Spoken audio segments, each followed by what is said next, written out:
Hey guys, it's me, and I'm here today with Caleb Wild, and he owns this funeral home that we're in right now, and we're interviewing him. And he is what is your position called? Funeral director. He's a funeral director, so I'm gonna just be asking him a ton of questions about his profession, and hopefully we'll be able to learn a lot more about the funeral industry. If you guys are interested, just out of curiosity, like I am, or if you actually want to do it as a profession. So we'll get started. So you said that your official title is a funeral director. So is that something that you had to go to school for? In Pennsylvania, and it's different for each state because each state has a different governing body for funeral directors. But in Pennsylvania, we have an associate's degree in applied science, and then we have to do 1 year funeral school, and then 1 year of an internship. And then at the end, we can take boards and get licensed. Okay, awesome. So you went, is that something that you had, can you do that school online, or is that something you have to physically attend a college for? You can actually do it online. You have to go to the school like I think once or twice a year or maybe more, but there is an online program in Pennsylvania. Pittsburgh Institute of Mortuary Science has one. I know because one of the guys that works for us just graduated there. Oh, that's cool. Yeah. So you said that you had to do an internship. So you obviously did one. We'll talk about this a little more, that this is your family's business. But so you did yours here. But do you take students that are in mortuary school now?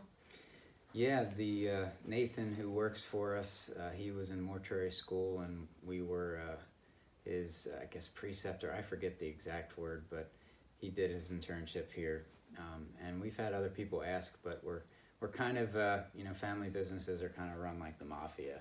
Yeah. And it's kind of hard to get into unless you're born into it. So, but yeah. So that like we can talk about that a little bit, because this is like super cool. He just gave me a tour of the whole funeral home, and you can tell us a little bit about like the history of your family in this town and everything like that. Yeah, so I'm the 6th generation, and we're about 160, 170 years old, the funeral home, the funeral business. So we used to work out of a barn because most of the funerals were either in a church or the viewing was in the home of the deceased, and there wasn't any need for a funeral home. And then even before that, we were carpenters who just helped out with the local funerals as they went along. We built the caskets and helped with everything else, and that's how most funeral homes started, is they were carpentry businesses, and they just transitioned into the funeral business. That's super cool. Yeah.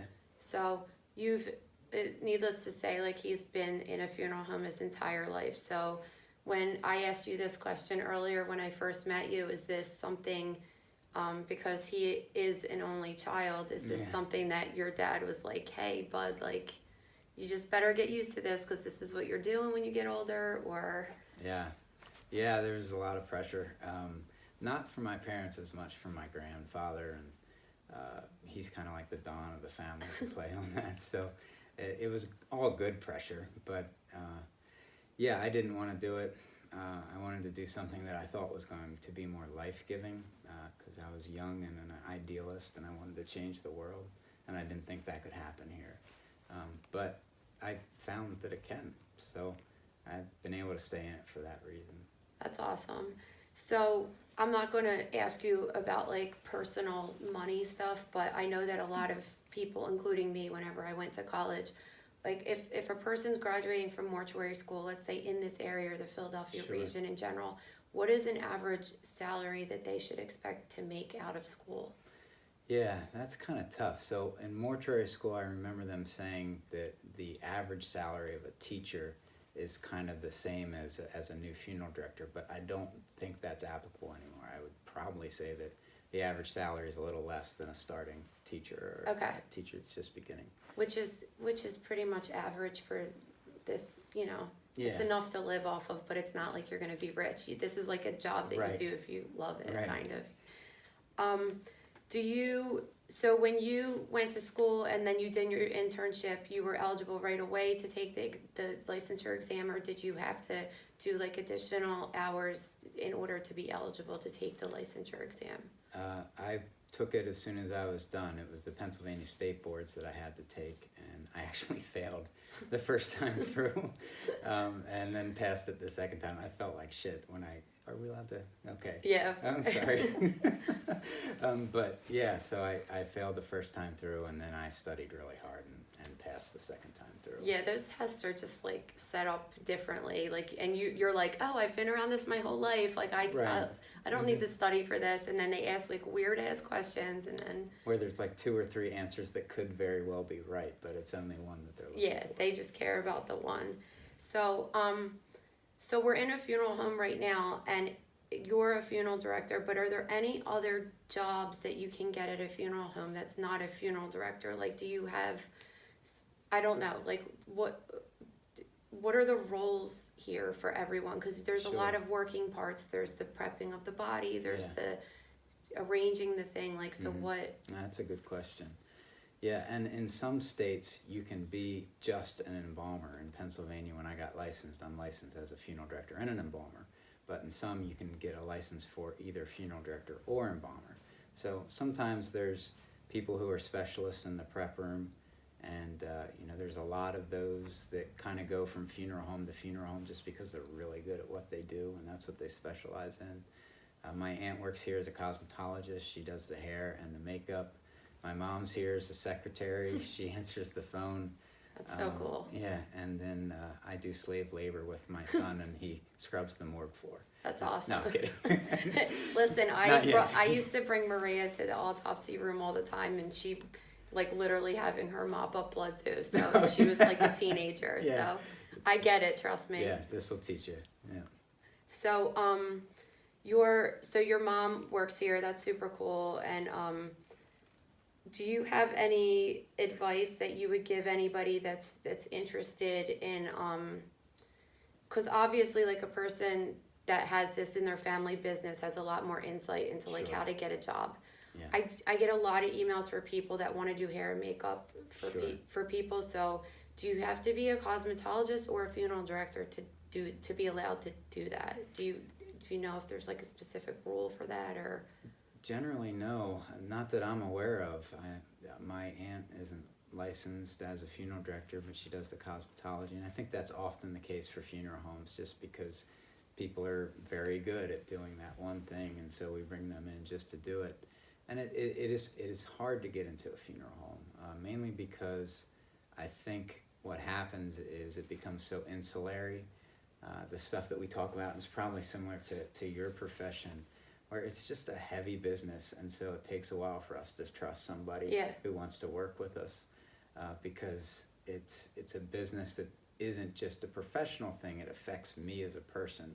So if you're going to work with me, you're going to see my lowest states, because getting up at 2 a.m. to go pick a body out, and everybody's just yelling and screaming because their mom just died in the house, that's going to bring out the best, but it's also going to make me pretty stressed out. And so it does take a while to build trust with a funeral home and to get in there. Okay. Yeah. But it is possible. Like, there are, definitely. Because you have an external person working here right now, so it just depends on, I mean, it's just the same as any career. It's just a little bit harder, I guess, but it's not. I just remember inquiring about it because a guy I used to do autopsies with, or he used to work at the hospital that I was doing cytology, and I used to go in and kind of like watch him all the time. Back in like 2000, he was like a funeral, he owned a funeral home at some point. He was retired. And I asked him how to get, and he was just like, if you don't have a family, like, don't even bother. You don't know anybody, you don't have an in. And it was kind of discouraging because I was very interested in it. So, all right, I'm going to ask you questions that are more specific to certain things. And then after that, I'll upload a new link of, we're going to take like a little tour around the certain areas, and I'll ask maybe more questions. But I'll ask whatever I could ask now that we don't actually need to physically see anything. So first, I have a lot of questions about cremation in general. So is it a general rule that if one of your customers comes here and wants to get somebody cremated, do you set that whole thing up for them? Yeah, that's we kind of act as the liaison between the different governing bodies where you have to get permission, and that's county specific. So for us in Chester County, we have to get permission from the Chester County Coroner's Office, and in order to do that, we have to get the death certificate signed and filled out and faxed into them. So the cremation, it's definitely not a DIY thing. You're not gonna do it yourself, and if you are, you might get in trouble. So is there any funeral homes that have a crematory like kind of attached to them or anything, or that's always like an outsourced thing? I would say mostly outsourced. We're outsourced because to get a permit in Parksburg would be pretty difficult to set up a crematory. Honestly, we've never tried because we just assumed that it'd be a no. But so we outsource to a family business that we trust. Some of the bigger funeral homes will have their own, and they'll generally charge you a lot for them. But yeah, usually it's an outsourced thing. Okay. And I know that you don't work at a crematorium, but is that if someone like owns and operates a crematorium and works there, are they also funeral directors, or is that just like a completely different thing? It's a completely different thing, and there's licensing bodies for being somebody who works in a crematory. Oh, okay. So it's just like a completely different like licensure kind of thing. Right, and it's okay. not as intensive as becoming a funeral director. The guy that I work with, he goes to a couple different places and gets certifications. I don't even know if he has to do it, but he does it for the peace of mind for us and for our families. Yeah. Yeah. So what is the turnover? So if you were to get it, you would get a body, like let's say you go to the hospital and pick up a body, and then you would send it out, or would you just have someone from the crematorium come straight to pick the body up? A lot of families want to see their body before they get cremated. Okay. So we'll fix them up and have a private little viewing where they can come in and spend some time with their loved one. So almost always we take them here. In fact, we have a 24-hour period after death that we have to wait before we can do cremation. So we'll take them back here until that passes and until we get all the paperwork and documents signed. And then we can go up. So it's very rare. In fact, I think the only time we ever did it was somebody who was like 700 pounds, and there's no way we could store them here at the funeral home, so we just went right to the crematorium and they held them for us. Okay. Yeah. And do you have refrigeration here? We do. Okay. Yeah. But and how many bodies could it hold? We can hold 4. Okay. Unless people want to share, and then 5 or 6. Okay. So so what is the normal? Okay. First, I guess I'll ask you those questions later as far as the viewing goes.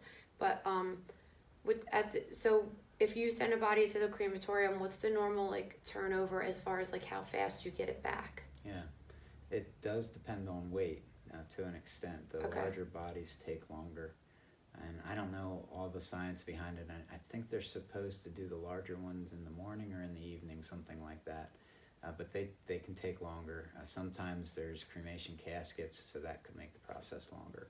But I don't think it's more than 2 to 4 hours from what I understand. So a family doesn't really have to wait like a bunch of additional days if they want to get a cremation versus... No, no. Once the paperwork's signed, and getting the doctor to sign it's often the most difficult part. But once that's done, then we're good to go. I've dealt with that. Yeah. Please don't even talk about it. It's like PTSD. Yeah, it is. Yeah. So when a body gets cremated, it's a little bit like, to my understanding, like the pieces are a little bit bigger. So do they process it and give you it all processed and handled? Okay, so it's under my understanding that they kind of put it in another processor it's similar to like a blender almost, that makes the pieces like more finer, like ashes. Yeah. And then you get that returned to you, and then you place it in an urn that the person purchases or something like that. Right. Okay. So we'll talk about the urns and stuff more when we go into the showroom. On average, what do you think, especially this is kind of a cool question because you've been your family's been in the field for so long, is cremation like a more popular, or is it gaining popularity, staying the same as it's always been? Like what is the deal with that? Yeah, so I say that death style eventually matches lifestyle. So the boomers are kind of private people and they're maybe a little bit more thrifty, or at least they've been influenced by people who say you should be thrifty at funerals, which is good. So there's a lot of tendency, especially for the boomers, to go for cremation. And I think the expectation is that we'll eventually follow Europe and England specifically. I think it's like 90% that they're doing right now as far as cremation percentage. So at some point we'll probably get to that point where 90% of the people who die in America are cremated. Okay. Yeah, that kind of stuff is like really interesting from like a cultural perspective of how people, and if we had this interview in like 80 years from now, it would be like, oh, do you believe they used to do that? And that kind of stuff is super cool. And we could talk about that more, because you were talking about like some cool stuff with your family, how they used to travel with the embalming kit. So when we're down in the lab, like what do you call that room? Prep room. Yeah. I call it like the lab. But when we're down there, we can like look at some of the older stuff he's got around. All right, so did I miss anything as far as like cremation questions could possibly go? I was trying to think of like any possible, I did have one more question actually. Is there ever a situation, because I've heard this and I don't know if it's true, like if a patient has a pacemaker or something that you need to take those out prior to, is that true? That's true. Yeah. And so who takes that out? Would you take that out before sending? Is there any other situations of like a body is not 100% ready to be cremated until you remove something? Sure. Okay. Yeah, most implanted devices we do remove because they can explode. The pacemaker explodes, and I've never heard it, but apparently. Oh, I've been shocked by one before, like hard, cutting the wires. Yeah. They scare, and ever since then I'm still scared to death, and it's like 10 years later. Yeah. And it didn't hurt, like I didn't die, like, but it zapped me enough. Unexpected. The metal in the water, Mm-hmm. Yeah. So I believe it. Trust me.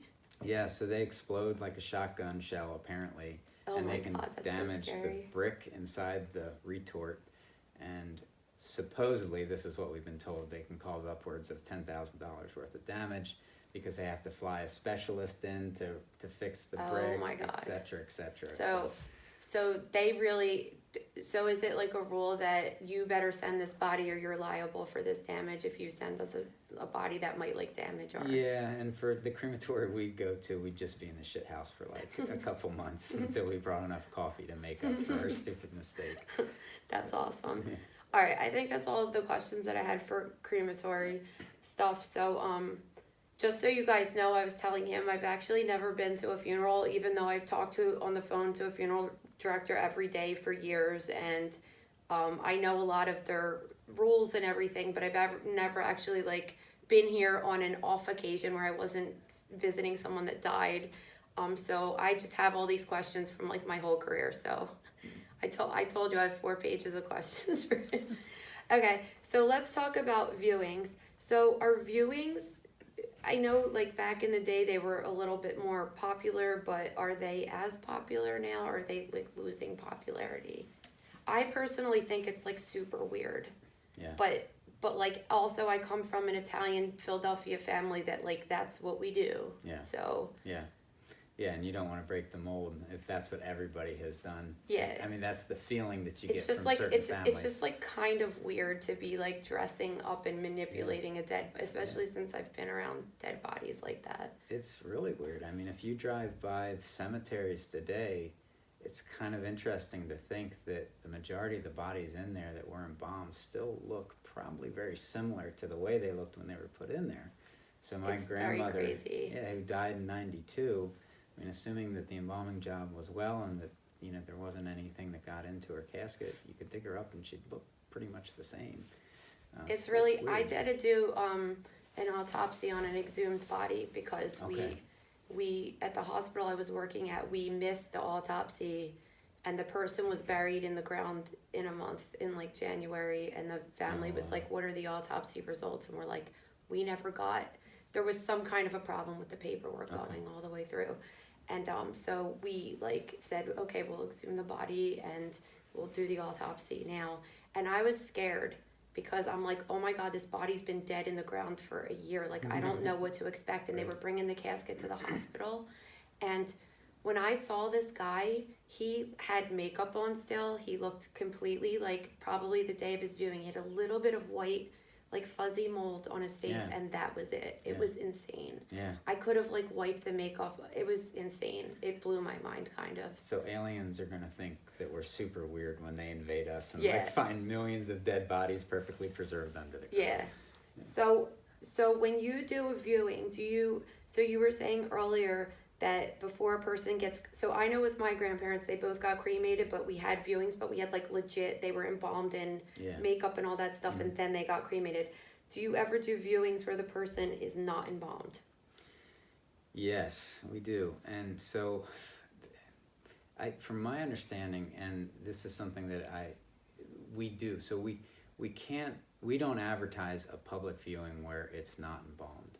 But if it's private, if the family just invites people, then that's something that we're fine doing.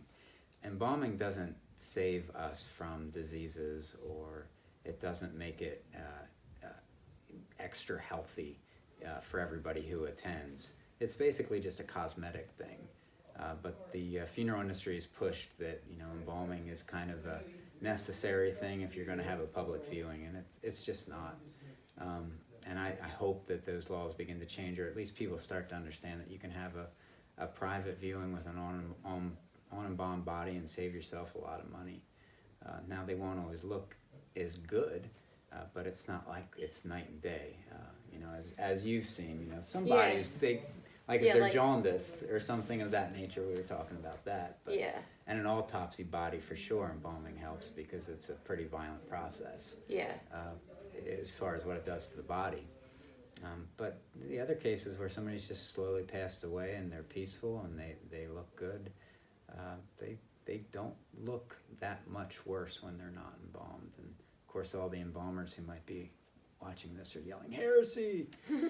But yeah, it's something that we're starting to push because it saves the family money, and that's our main goal, is to make sure that the family, their wishes are honored and their finances are respected. Yeah. I mean, we've had situations where we've had to do an autopsy, not even necessarily, but whatever the situation is that maybe like the family wanted to view the body before it left the hospital. Yeah. So I would set up, although I wasn't quite comfortable with it because I like didn't have any kind of the equipment. I would, we would put like a blanket over them and just kind of show their face, and I would clean their face up, take any like, if they were intubated or something like that. Roll a towel up or something to Yeah. keep the And mouth just, up. and as long as they have just died and they're not like decomposing and they didn't have sepsis or something weird that makes their skin gross, like, they Yeah. look like a little gray, but Mm-hmm. Yeah, It's- and if they're I in mean- refrigeration, yeah, and that's like usually the case. Like when you die in the hospital, or you usually just go like straight to refrigeration within an hour, and then if you come here straight, it's like yeah. there's not much decomposition, so it's Yeah. So do you have, we kind of touched on this a little bit, like who does the hair and makeup? Is there, because I was going to ask another question, which is like, is there ever a situation, and I know the answer to this, but I'm going to just ask for everybody Sure. else, is there a situation where like a family really wants their family member viewed and you're like, no, it's not a good idea to do this? Yeah. Yeah. And what, like, obviously, if they're decomposed to a certain, or to any extent, is there a certain extent that you can still fix things, or? Yeah, so, I mean, our skills, there's a saying that we're morticians, not magicians. And there's some things that we can't fix, unfortunately. The more skilled embalmers are better at reconstructing things. I don't consider myself a skilled embalmer. I'm here because I love working with people. Yeah, they can fix a lot, but what we say is that, and this is how we preface it, we always give people the choice. If they're dead set on seeing their son or their mother, no matter how horrific, we say it's your choice. But we usually say, if it was my mother, I wouldn't want to see her, or if it was my son, I wouldn't want to see her. Yeah, that's smart. And generally that kind of, it's guiding, it's not forcing, and we feel most comfortable with that. Okay, yeah, because I mean, I'm assuming that there's some situations where there's like people in car accidents and stuff, and you don't, like, I think that the average person that doesn't deal with dead people on a daily basis does not realize, like, how bad shit can get, Yeah. you know? Yeah. And I think they might think that they're, like, bruised or something, and you're like, nah, like, it's bad, and you Yeah. definitely would not want to see your family member like that. Like, you barely even want to see a stranger look like that. It's freaky. So, all right, so that's interesting. And so you were talking about autopsy, which is, like, obviously the most interesting part of this whole of this for me, because so I this is what I was always taught, because I would have families call all the time and say, I really want to get an autopsy, but, like, I want to have a viewing. And I was always under the understanding that, like, obviously the clothes hide the incisions on the chest, but for their head, I think, is the biggest concern. They didn't want the brain taken out because they were scared because they were getting a viewing. Sure. But, like, you can hide it with the pillow and all your, like, little magic tricks. Exactly. So, so when I do an autopsy and I make the incisions, I just, like, sew them up with, like, thick baseball thread or thread. And I'm under the understanding that you just kind of, like, immediately cut that off and, like, you sew it up We way go in nicer there. and Yeah.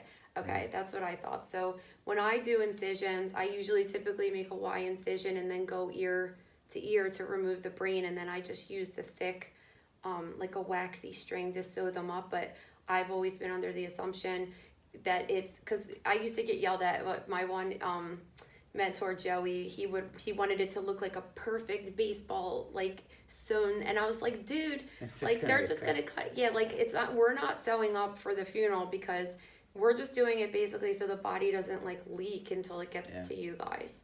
So so you. Is there's a little bit of a different process, obviously, with the embalming, because we disrupt the circulatory system. So can you talk about that, like, a little bit? Yeah, so we use the arterial system for embalming most of the time, and this is what we use. And every embalmer is a little bit different, but we use the common carotid artery and the jugular vein, and we put the embalming fluid, or pump the embalming fluid into the carotid artery, and then it drains through the jugular. So that's what we normally do when the circulatory system is fine. But once you remove the heart, then you remove the center of distribution. So we have to do what we call a 6-point, which is we do the left and right iliac, and then we do generally the auxiliary on the arms, and then the right and left carotid as well. So it's 6 different points that we have to hit in order to get all the extremities and the head looking how we want it to look. And what about, so one of the hospitals I worked at was we didn't return the organs with the body because we kept a lot of them for research, for looking at them, because it was an educational institution. But then the last hospital I worked at was, like, a community hospital, and we would put the organs, like, in a trash bag inside of the body. So what do you... Those red bags. Yeah. So, like, what do you do with the organs? We pour our strongest fluid into the bag, which is a cavity fluid. It has a high index as far as the amount of formaldehyde that's in it. So we pour that into the bag, and it kind of absolves or slows the decomposition that goes on in that mush of intestines that could and get heart smelly and real lungs. fast. Yeah. And then we generally put that back into the chest cavity and sew it back up. There's exceptional circumstances, but that's what the normal protocol that we do. And do you have any advice for people, like, that do my job in pathology? I was always taught to do my dissections when I remove the neck block to just, like, go over the plane and I leave the carotids, like, this long, because I know that they retract a little. I don't even tie them off because I just leave them really long. Is that, and it's the same with all of the vessels. Like, I just try to leave the iliac, like, whatever, as long as possible. So do you prefer them to be tied off, or do you just want to, I mean, obviously you guys know anatomy, so you can find them easy. Do you ever have situations where you get bodies and you're just like, man, this was a hack job? Like, Yeah, we lose our sainthood when that happens, because it's difficult to find the arteries, if they've shrunken back into the body. So if you leave them long like that, and we can access them pretty easily with our instruments, then it makes our job take a lot less time. And, I used to like yell at my students all the time and just be like, have respect, like we're not the last ones here. right. You know, like you're just like leaving this set up for the next person that's getting this, because it could really be like hell, I assume. Yeah. Yeah, Yeah. I wouldn't want to think about that. So Yeah, I guess some people have fun, like going hands deep and elbows deep in a dead body that's been autopsied, but I'm not yeah, one of you're those. like you're like, yeah, I could do without this. So once you do the embalming, like, do you have to put the body back in the refrigerators downstairs, or is it just like cool? Like, how long is it cool to be out? It depends how well the body was embalmed. And I mentioned last night I went on a house call at 2:00 in the morning, so my brain's not functioning. It's even slower than normal right now because I didn't get much sleep, and then my son started screaming at 5:00. Why did he do that? Where were we? We were talking about embalmed bodies. So if they're embalmed well and they're in a controlled environment, you know, as long as it's not super humid in the room that it's in, moisture's kind of like the kryptonite to an embalmed body. Oh, okay. So as long as the environment's cool and the humidity's out of the air, yeah, they'll be fine. If the body had some problems like atherosclerosis or sclerotic arteries and so forth, that makes it harder for the fluid to distribute. Yeah. Then at that point we might take them over and put them in the reefer or the refrigerator, the cooler, to keep them in a better environment where they're less likely to start decomposing. Okay, that's super. I mean, this is all just like super interesting.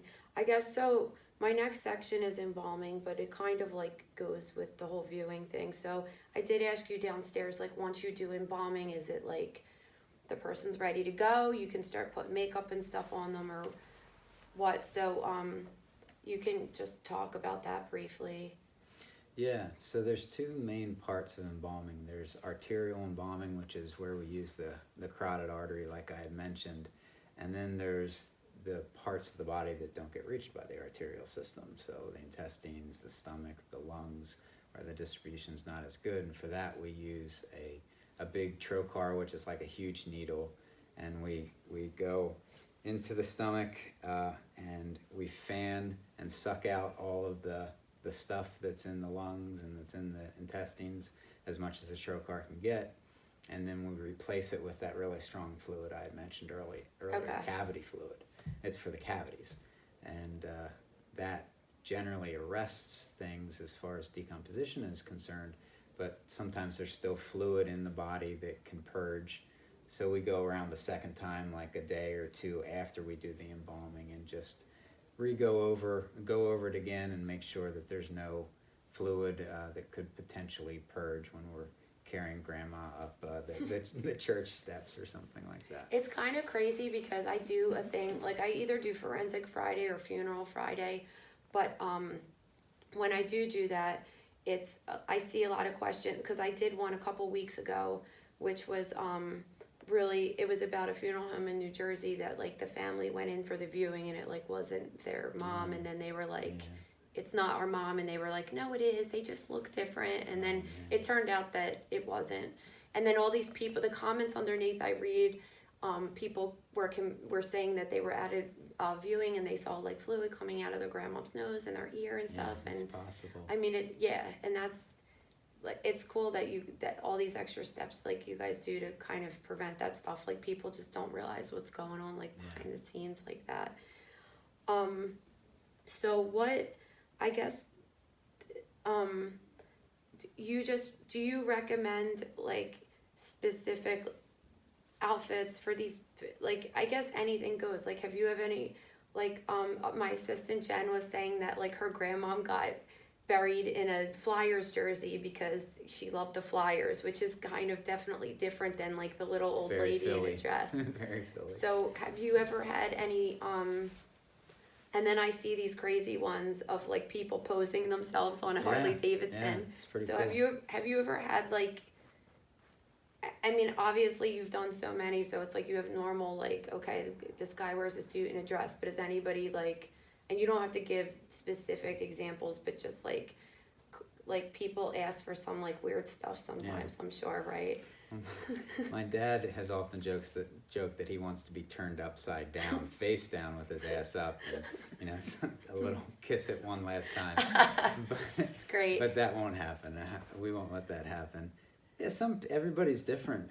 We try to encourage long sleeves and a high collar because the incision that we generally make right here. Sometimes people make the incision femoral because then the incision's down there and it's not close to the collar. It's not as visible. But yeah, anything, nightgowns, jerseys are happening a lot. We had a family this guy liked Gucci, and I think they dropped like $2,000 on new shoes and new jeans. That's and great. new everything from. I should tell my husband that. Yeah. Be like, just get me like my last Gucci, but in the casket that I'm gonna show you guys. I really want in the other room. That's okay. That's kind of cool. So I guess you did talk about embalming and how you're basically like draining the blood out of the body and replacing it with this fluid. Yeah. So what is the fluid? Like, is embalming fluid, is it made up? What's the chemical called? Yeah. Well, there's a number of chemicals in embalming fluid, but the main one that stops decomposition is the formaldehyde. But there's also surfactants that make it travel through the arterial system better. There's color, so that, when we see somebody who's embalmed, generally they look like they just got back from Florida for a couple days. Like their face kind of has a nice, healthy, Like a glow. alive, glow to it. And that's in the embalming fluid as well. And there's a number of different things that are in there. But the main one that stops decomposition is the formaldehyde. Is that a thing that, like, I know for us in the lab when we use formaldehyde and formalin, like we just order it from the science place and we get it and that's it. But I know that, like, does that vary from funeral home to funeral home? Like, you depend on like what percentage of what you like, or that's like part of your magic and like stuff like that. Okay, yeah, that's people cool. have their brands. One embalmer will like this brand because he swears by it. Another embalmer likes this brand because she swears by it. So yeah, there's a bunch of different ones that try to sell themselves on different selling points. Like, your grandma will look like she's in 10 days in Florida instead of 3. So they all have their own favorites, and we've kind of used Dodge, which is one of the more popular ones for as long as I've been here. That's cool. Yeah. So does that, since it has formaldehyde in it, I know that it's pretty much like enclosed system when you're flushing, but I imagine at some point when the blood's coming out, it's like mixed with fluid. Is that how you know that it's starting to be okay? Yeah. So does the chemical burn your eyes and stuff? Like, does it have that much formalin in it that the fumes like kind of bother you in any way? The cavity fluid does. Yeah. Yeah. And what's the cavity fluid? That's for the Like the what cavities. what chemical is that? Is that like more formaldehyde, just like a higher percentage? The or something? index Yeah. is a lot higher. Yeah, I mean, you smell it and you think you immediately have cancer. It's just that really strong chemical smell. Yeah. Yeah. I know. Trust me, I know exactly what you're talking it's about. awful. So I already know the answer to this, but embalming for the most part is done in the actual funeral homes, right? Like in a back room somewhere or something like that. Yeah. So, and that's called the prep room, not the lab. And we already talked about like licensure and stuff like that. Okay, so I have a couple more questions for you, and then some personal questions, and then we can go take our tour. So where are all the different places that you get bodies from? Like, I'm familiar with the hospital dealing with funeral directors and the medical examiner's office dealing with bodies. And then when my grandparents died, they died at home. So the funeral director came right to the house and got them. Are there any other places that you would pick bodies up from? Hospice centers are becoming a lot more popular, which is great. Hospice is a wonderful thing because it allows the family dignity and it allows them time to spend. But there's a hospice facility close to us, and a lot of people pass away there. But yeah, this morning rather, at 2 a.m., they just found her. She was sleeping on the sofa. It was their grandmother, and they called 911, she had pre-existing conditions, so her doctor signed off on it, and we were able to come there and make the removal back here. So. And how does that work with you guys here? Do you have some kind of like an on-call schedule, or is it just you because you're the little I'm the one? Youngest. We try to make it even. When I first started, it was all me, yeah, I'm actually, I'm 22 right now. I just look like I'm 38 because I've been out on that one. That was a bad joke. No, I say that all the time. I'm like, everyone's like, how old are you? And I'm like, I'm 40, but I've been like inhaling formaldehyde my entire like adult life, so it's just like I'm very preserved. Right, yeah. That's the secret that you can't tell everybody. Yeah, right? Exactly. I mean, I'll probably die really soon from some nasty like respiratory cancer. Maybe that's what's wrong with my voice right now. So this is a kind of crazy question that a lot of people don't know about, and I don't even know if it's necessarily true. So at the hospital, we get obviously like millions of leg amputations from people that have gangrene, usually from diabetes or something like that. And there's been times where people are like, I want my leg back. So we in the hospital can't store the leg because like, let's say the person's 50, they might not die till they're 70. Like, we're not keeping someone's leg in our refrigerator. We're getting rid of everything in like a month. So there's been times where I've like had to tell them they have to call the funeral home to set up like storage for their leg until they die. Like, what is the deal with that? Have you ever had to do that, or like at least what's the procedure if you did have to do that? I'm going to take a shot in the dark, but I think that generally has to do with a specific belief about the afterlife, and it's specifically parts of the Jewish community that believe in a physical resurrection. So if it's a physical resurrection and the leg is in the hospital, they're going to, come out of the grave and have to hop around with crutches. And our community is a bunch of WASPs, the white Anglo-Saxon Protestants around here. So it's pretty rare that happens. Generally, they just don't care, and the hospital does with it whatever the hospital wants to do with it. But that's my understanding why that happens sometimes. And I guess funeral home directors and funeral homes would have to get involved and maybe preserve it. Yeah, I mean at that particular job when I was in Philadelphia in the city, it's just like cultural mix galore. So I heard a lot of different between getting the actual autopsy done, what's done with the body parts. There's a lot of like different rules for different. It's definitely like a religious thing. Yeah. So what are another situation that I've had to deal with funeral directors is with like, because this is in surgical pathology now, is with like when a person has a miscarriage. Oh. So do you deal with that sometimes? Like you have people that want, and you're not going to do like a viewing, right? So do you just like what do you do with a fetus, let's say, if somebody wants? Yeah, and that is really difficult. I think that, so disenfranchised grief is a real thing, and miscarriages are something that so many people carry around as a grief that nobody talks about because the child only seemingly had connection to the mother and the father. So we, when people talk about that with us, we're willing to do anything that they want. Just because we understand how serious it is that this grief is acknowledged and this loss is acknowledged. And you're right, if the arterial system isn't fully developed, then we can't really do much. With a miscarriage or a stillbirth or something like that, we sometimes can. So if it's just a fetus, we'll just have these very small little caskets that can seal tight, and we'll go out and bury them at the family's grave or something of that nature. Oh, okay, cool. That's it, because a lot of people do ask me about that too, and all I knew was like, I'm like, you gotta call the funeral home and they'll arrange it for you. One last question in this kind of like other category. So I know from experience, like dealing with decomposed people, and I don't know the extent of what you get around here, but like if you're bringing a person downstairs and they're decomposed, like let's say they were dead in the house for a couple days in the summer or something, like how do you kind of contain like the smell of that to like that room? Just because it's the lab or the prep room is not that far away from like this common area that we're in right now, and that smell is like So it stays with you for days, yes, right? like you in your piss nose. the smell. Yes.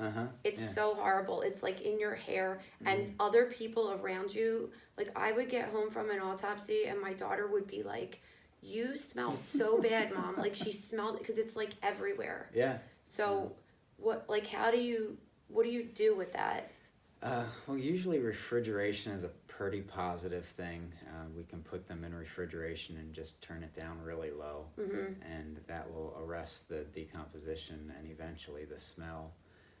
So that's usually our main thing, and we just make sure that the reefer isn't on this level, or that the cooler isn't on this level, but on another level where the smell's not permeating about as it might be if it were in the prep room. Yeah. Yeah. Okay, that's I was Yeah, like. but that is awful. I mean, and the only way you know is if you've experienced it. Yeah. Like you can't describe the No, you smell can't. of a decomp body. It's like it's not poop. It's not. It's just like. Yeah. But like it's. Like sometimes I will just be like walking down the street and get that whiff, and I'm like, Right. there's a dead like rat on the side of the road right now. Like it's just a very distinct smell, and it's horrible. And like so the ME's office in Philly, like it just has that smell like Oh, low yeah, grade all yeah, the time. It's yeah. just nasty. I've like smelled it. Yeah. and then everybody's like eating lunch down there and stuff, and I'm just Right. kind of like, dude, I just Yep. like it's just like. And I think the first time I went there, I was just like, what the fuck is that smell? That was before I ever like saw a decomp in real life and Yeah. stuff. And then when I saw one too, I was just like, oh my God, I don't ever want to find somebody like this. Right. Like, I don't care about stranger, but like if I saw my mom, like it would traumatize me Yeah. forever. Like it's Yeah. so crazy. And that's one of the things like CSI. Of course, there's a lot of fake things. Oh God, But yeah. when they walk into a room with decomp and they like pull out a tissue and they're like, ugh. Yeah, you're like, Yeah, that's fake. yeah. And people do ask me about that all the time with smells, and I'm just kind of like, it's like when you go in the pool and you're trying to make water not go up your nose. You just need to have that like shut off at all times. There's no way if you put Vicks or something stupid under your nose, it's not going to. Right. Like you just have to be like, okay, this is just part of the job, and it's Right. just gross. Just, yeah. All right, so I have a couple personal questions for you, and then we can like take a little mini tour. So what I don't know, this question's kind of general and annoying probably, but like what's your most common what's like something that's like the bread and butter of your particular practice? Like you do like a viewing and cremation, like what's the most popular like combo that people get here? I mean, I know we kind of talked about it a little, but Yeah, we're at about 50-50, so 50% cremation and 50% the traditional embalming and full burial. And it does differ from state to state. Generally, if a state is more politically progressive, they tend towards higher cremation percentages. Whereas if they're more politically conservative, they'll tend towards the more traditional ones. So you go, out west to some like Oregon, and I think it's like a 90% cremation rate. Oh, that's great. That's cool. That it's interesting that it's regional. So we've already kind of briefly discussed like your history and how you got into this and stuff.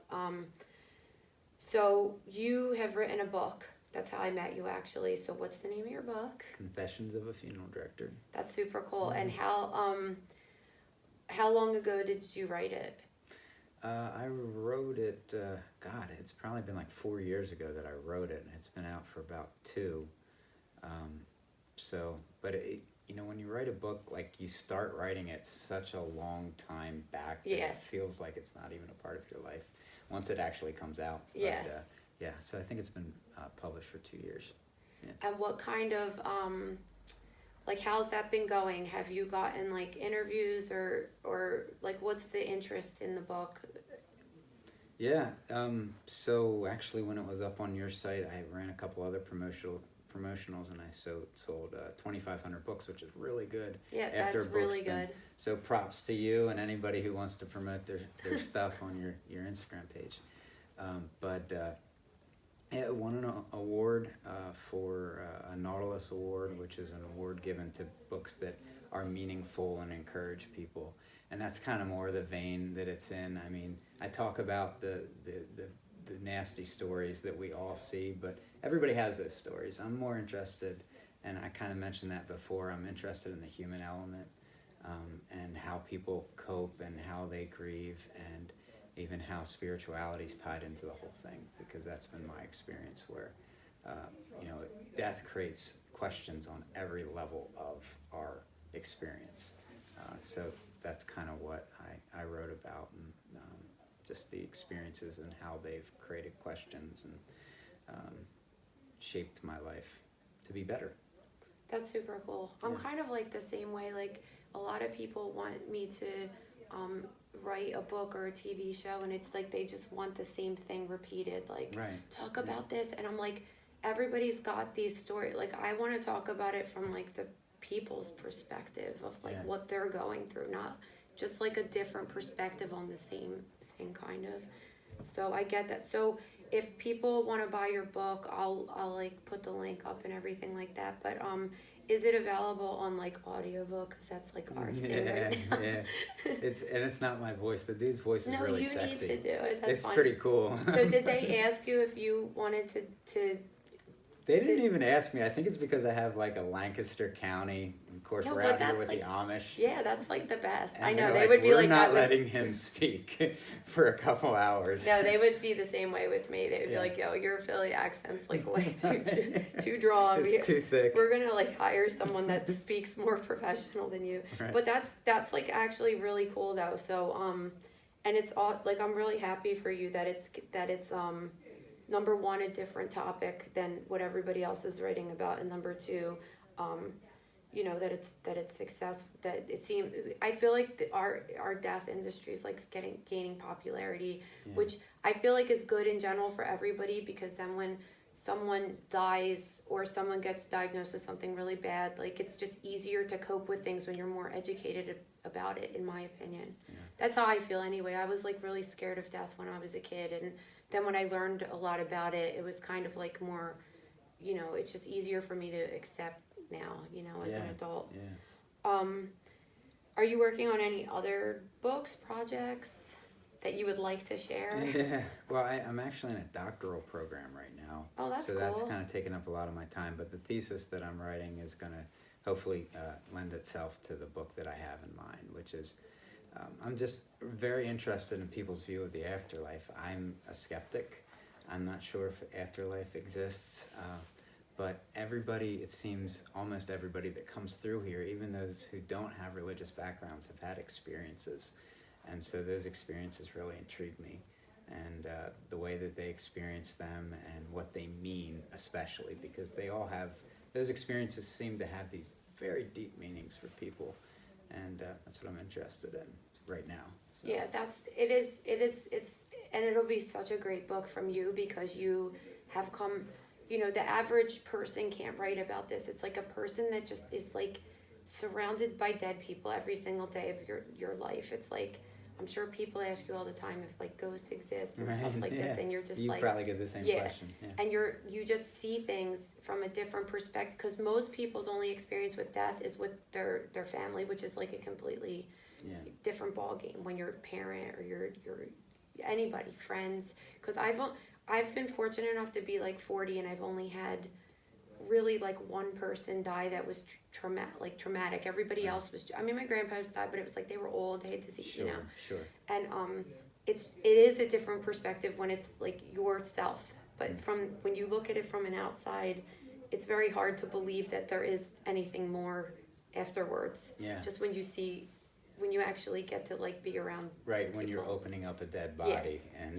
Yeah. there's no soul in there. I Yeah. don't see one. And you're yeah. just like, and I personally think that there's not. Yeah. I think that, I have another Instagram account that I run basically to show that, when someone dies, they're not really dead because you look like them, or they're handing you Yes. items and stuff, and that's what keeps people living. But like the thought of them like up in this heaven, like I was always taught as a kid and stuff, is like, I remember I went to my uncle's funeral when I was like just getting into school and everything, and being like, this is some complete crap that they're just teaching people. I see why it exists, because it's like death is very final. And this way It's scary. it's so scary and it's so final. But if you can say like, well, they're dead and it's really sad now, but like I'll meet up with them when I die. Then it just like it helps you live through every day, and whatever people got to do to get through it, Yeah, you don't judge them from that, that's obviously. right. Yeah. So you when did you go back to school? So if you're in a doctoral program, you've been back in school for a while, I guess.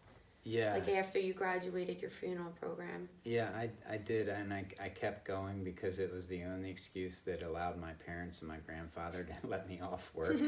Like, I have a Yeah, you're thesis like- paper due tonight, can I please have off? And that's the honest truth.